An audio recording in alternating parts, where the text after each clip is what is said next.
Assalamualaikum warahmatullahi wabarakatuh. Nama saya Farhan Novel Faris, NIM 2001-240, kelas BDP 1F.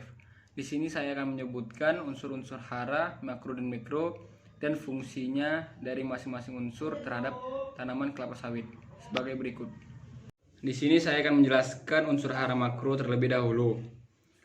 Unsur hara makro ada 6, yaitu yang pertama nitrogen, yang kedua fosfor atau fosfor, yang ketiga kalium, yang keempat magnesium, yang kelima kalsium, dan yang keenam belerang atau sulfur.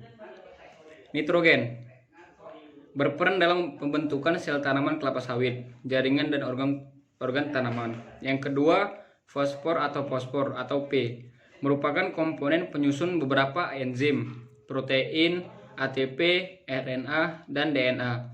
ATP penting untuk proses transfer energi, sedangkan RNA dan DNA menentukan sifat genetik dari tanaman kelapa sawit.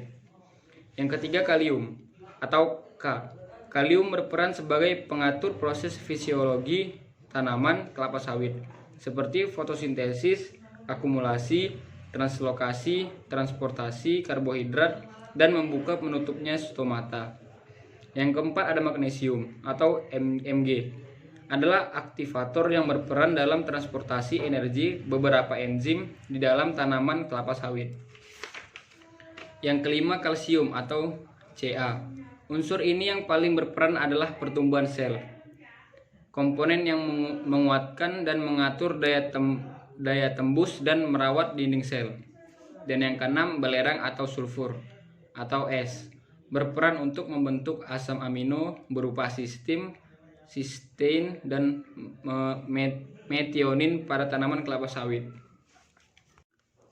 Dan yang kedua adalah unsur hara mikro. Yang pertama itu ada boron atau B, berperan dalam proses pembentukan, pembelahan, dan diferensiasi. Yang kedua ada tembaga atau Cu, berperan dalam aktivator dan membawa beberapa enzim. Yang ketiga ada seng atau zinc atau Zn, berperan dalam aktivator enzim, pembentukan klorofil, dan membantu proses fotosintesis. Yang keempat ada besi atau ferro atau Fe, berperan dalam proses pembentukan protein dan pembawa elektron pada proses fotosintesis dan respirasi. Yang kelima ada molybdenum atau Mo, bertugas sebagai pembawa elektron untuk mengubah nitrat menjadi enzim. Yang keenam ada mangan atau Ma atau Mn, berperan sebagai koenzim sebagai aktivator beberapa enzim respirasi. Yang ketujuh ada klor atau Cl, berperan sebagai keseimbangan ion yang diperlukan bagi tanaman kelapa sawit untuk mengambil elemen mineral dan dalam fotosintesis. Yang kedelapan ada natrium atau Na. Yang kedelapan ada natrium atau Na. Kelebihannya, natrium yaitu terlibat dalam osmosis dan keseimbangan ion pada tumbuhan kelapa sawit. Yang kesembilan ada kobalt atau Co.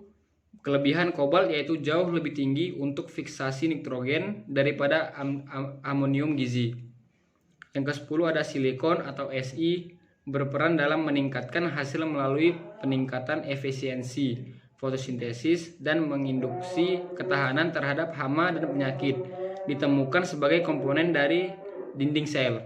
Dan yang terakhir ada nikel atau Ni, diperlukan untuk enzim urease untuk menguraikan urea dalam membebaskan nitrogen ke dalam bentuk yang dapat digunakan untuk tanaman kelapa sawit. Terima kasih. Assalamualaikum warahmatullahi wabarakatuh.